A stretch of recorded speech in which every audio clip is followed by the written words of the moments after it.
네, 이번 시간은 박성훈 시사평론가와 함께합니다. 지금 연결돼 있습니다. 안녕하세요. 네, 안녕하세요. 더 나은 내일을 꿈꾸는 평론가 박성훈입니다. 네, 자, 오늘은 좀 어떤 이야기를 나눠볼까요? 네, 우리 민족의 힘은 밥심이라고 하죠. 오늘은 그 밥, 그중에서도 밥의 주 재료인 쌀에 대한 이야기를 해볼까 합니다. 네, 쌀 얘기를 한다고요? 네네. 경상도에서는 뭐 살이라고 발음하시는 분들도 많은데 우리 입에 들어가는 것은 밥이지만 또 익히기 전까지는 쌀, 그리고 수확하기 전에 재배할 때는 벼라고 하죠. 이 같은 곡물을 두고 상태에 따라서 이렇게 세분화해서 부르는 거는 아마도 쌀이 유일하지 싶습니다. 네, 생각해보니까 또 그렇기도 한 것 같습니다.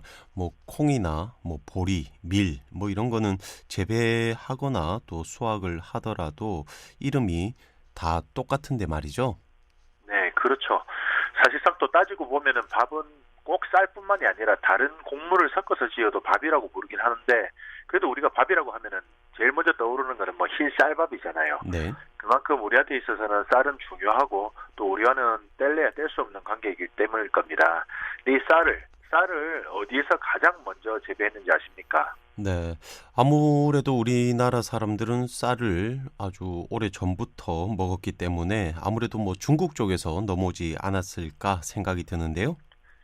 예, 물론 우리 문화 중에는 중국에서 전해져 온 게 많긴 하죠. 실제로 2000년대 이전까지만 하더라도 중국 후난성에서 출토된 12,000년 전의 벽시가 세계에서 가장 오래된 벽시로 인정을 받았어요. 근데 그걸 근거로 해서 학자들은 인도의 아삼, 원단 지역에서 발생한 벼의 조상이 이 미얀마와 라오스를 거쳐서 중국으로 전해진 이후에 또 한반도로 전파된 것으로 추정을 해왔죠. 근데 이게 2000년대 초에 그 학설을 뒤집는 일이 발생을 합니다. 네. 자, 그럼 뭔가 좀 중대한 발견이라도 있었는가 봐요. 아, 네. 1998년에 우리나라 청주 소롤이라는 곳에서 네. 탄화된 벽시가 발굴이 됐는데요. 이 네. 59톨이 발견이 됐는데 이걸 가지고 탄소 연대 측정법을 해보니까 이 측정치가 15,000년 전의 것으로 나왔죠. 네. 이 15,000년 전이라고 하면 이 중국에서 아까 얘기한 그 발견된 게 12,000년 전이라고 했잖아요. 네네. 그러면 더 빠른 거네요? 네, 그렇죠. 무려 3,000년이나 앞서 있는 건데요.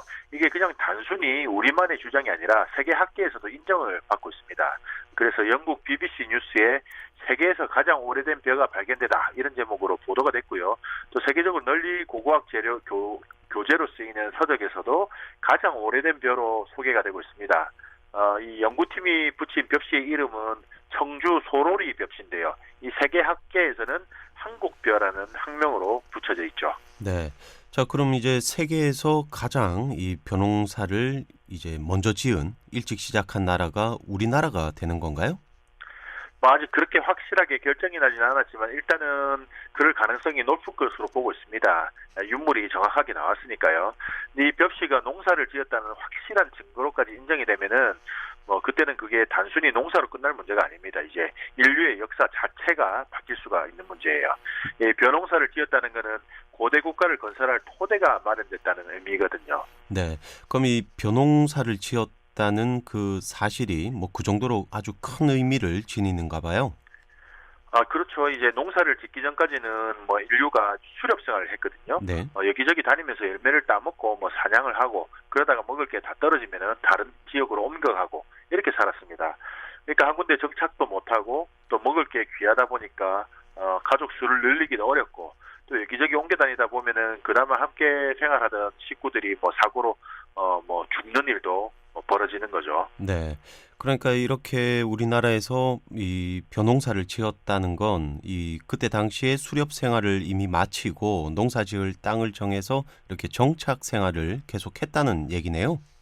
네, 그렇죠. 이제 벼는 한 줄기에서 쌀 알이 수십 알이 열리잖아요. 네. 이게 농사를 지으면 배불리 먹고도 남을 정도로 식량이 풍부해지는 거죠. 또 이제 정착 생활로 주거 환경이 개선이 되고 또 먹을 것도 풍족해지니까 자연스럽게 식구도 늘어나게 되고요. 그리고 식구가 늘어나면 또 노동력이 증가하게 되니까 농사를 더 많이 지을 수 있게 되죠. 그렇게 시간이 흘러가다 보면은 이제 가족 단위는 시족 사회, 또 부족 사회로 점차 커지게 되고 또 부족 간의 제휴나 또 전쟁을 통해서 고대 국가로까지 발전하게 되는 겁니다. 네. 자, 그렇게 생각해 보니까 이 벼농사라는 게 지금 생각해 보면 엄청난 역사인 것 같습니다. 자, 그럼 우리나라가 벼농사를 가장 먼저 시작했다는 게 만약에 입증이 된다면 이 최초의 고대 국가를 이룬 뭐 문명, 그러니까 고대 문명의 발상지 뭐 이렇게까지 이해를 해도 되나요? 그거는 좀 더 다른 유물들이 많이 나와서 연구를 해봐야 되겠지만 일단은 청주 소로리 벽시 발견으로 그 가능성만은 열리게 된 겁니다. 네. 어쩌면 또 세계의 모든 역사 교과서를 새로 써야 할 일이 생길지도 모를 것 같네요. 자, 그런데 이 벼농사를 지으면 식량이 풍부해진다고 했잖아요. 이 네네. 지금도 그 아프리카에서는 기근으로 또 굶어 죽는 사람들도 많은데 이 아프리카에서 쌀을 재배하면 좀 식량난 해소에도 꽤나 큰 도움이 되지 않을까요? 맞습니다. 근데 문제는 기후죠. 특히 강우량이 중요한데요. 이 벼농사는 물이 많이 필요하거든요. 근데 아프리카는 비가 올 때는 확 내리다가 또 가물 때는 엄청나게 가뭅니다. 또 만약에 또 물 문제가 해결이 된다고 하더라도 그 현지의 온도라든지 또 병충해 문제도 있을 수가 있죠. 네, 쉽지 않은 일인 것 같긴 합니다. 이 아무리 과학 기술이 발달했다고 해도 아직까지 뭐 사람들이 이 날씨까지는 마음대로 조절을 할 수가 없으니까 그런 것 같네요. 네.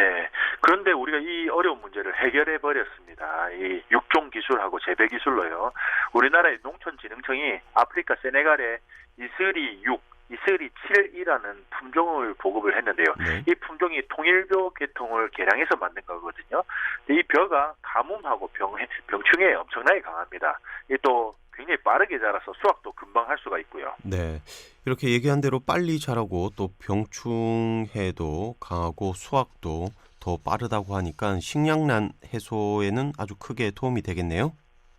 네, 세네갈에서는 그 전에도 주로 기르던 벼 품종이 있었는데 우리가 이번에 보급한 이 이슬이 품종은 그 품종보다 수확량이 2배 이상 많고요. 그러니까 쌀이 많이 열린다는 거죠. 그리고 또 물이 귀한 아프리카에서 이제 키울 때뿐만이 아니라 밥을 지을 때도 물을 적게 먹어서 물이 덜 필요합니다.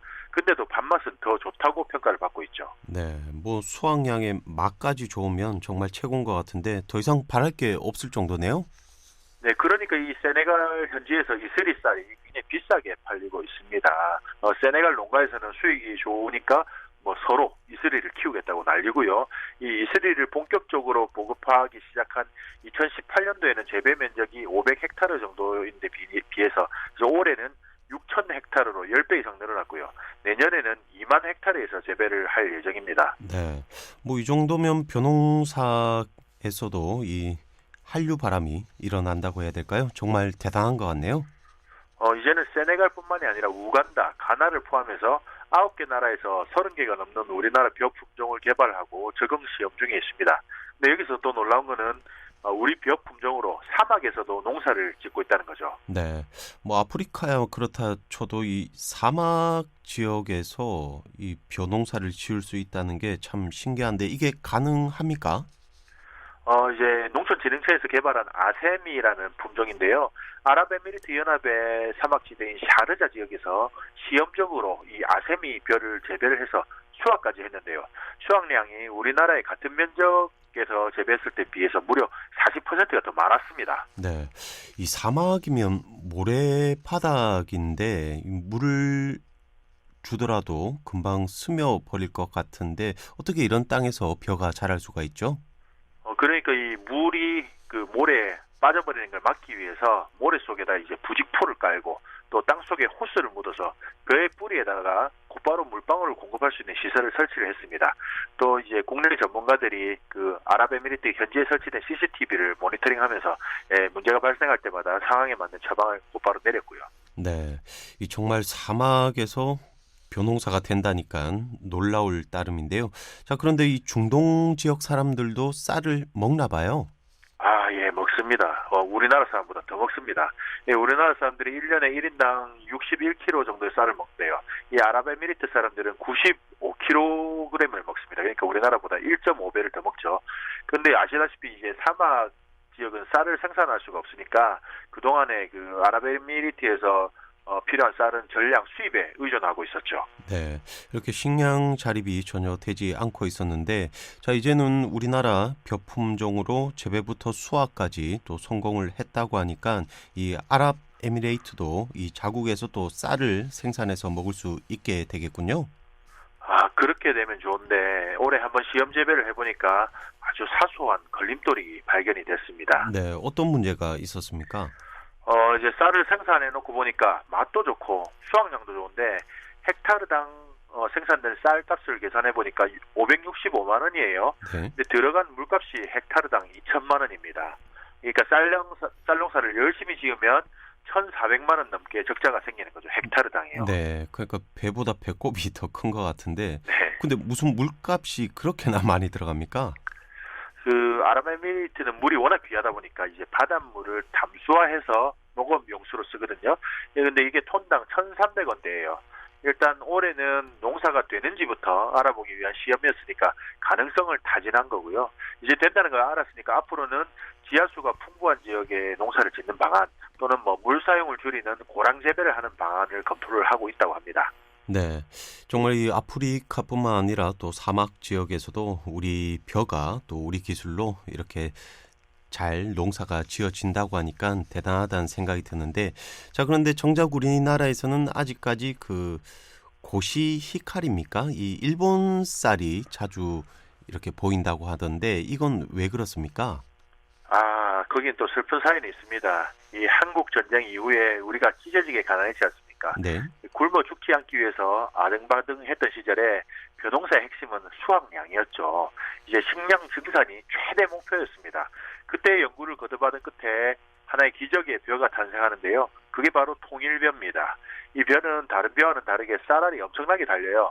근데 단 하나 문제가 맛인데 맛이 덜 게 없다는 거였죠. 그 정도로 엉망인가요? 이 통일벼는 쌀 연구자들 사이에서도 맛으로 유명했습니다. 물론 맛이 없기로요. 어쨌거나 정말 찢어지게 가난했던 시절에 배를 채워준 고마운 쌀인 것은 틀림이 없죠. 근데 세상이 변합니다. 70년대를 지나서 80년대를 거치면서 올림픽도 치르고 우리도 이제 먹고 살만해졌죠. 그러니까 좀 있는 집에서는 통일벼를 안 먹습니다. 대신에 고시 히카리, 아키바레, 히토메보레 이런 일본 품종을 찾기 시작했죠. 네. 그래서 이 고시 히카리가 뭐 맛이 있다, 뭐 고급 쌀이다, 뭐 이런 말들이 퍼지게 된 거네요. 네, 그런데 그것도 이제는 옛말입니다. 실제로 우리 쌀하고 일본 쌀하고 밥을 지어서 밥맛을 비교를 해보니까 우리나라에서 개발된 해들이나 알참리 같은 품종이 더 맛있다고 하는 사람이 압도적으로 많았습니다. 게다가 일본벼는 기르는 과정에서도 병충해에 약하고 또 픽픽 잘 썰어져서 농가에서도 점차 퇴출되는 분위기고요. 네, 이 일본벼도 한때 우리나라에서는 고급으로 인정받았던 그런 일본 전자제품이나 또 일본 문화 뭐 이런 것과 같은 신세가 돼가는 것 같네요. 자, 이제 마칠 시간입니다. 마지막으로 한 말씀 해주시죠. 우리 쌀 이제는 세계적으로 인정을 받고 있습니다. 이번 추석에는 우리 쌀로 지은 밥, 우리 쌀로 만든 떡으로 풍성한 명절을 보내시길 바랍니다. 네, 오늘은 여기까지입니다. 지금까지 박성훈 평론가였습니다. 말씀 감사합니다. 네, 감사합니다.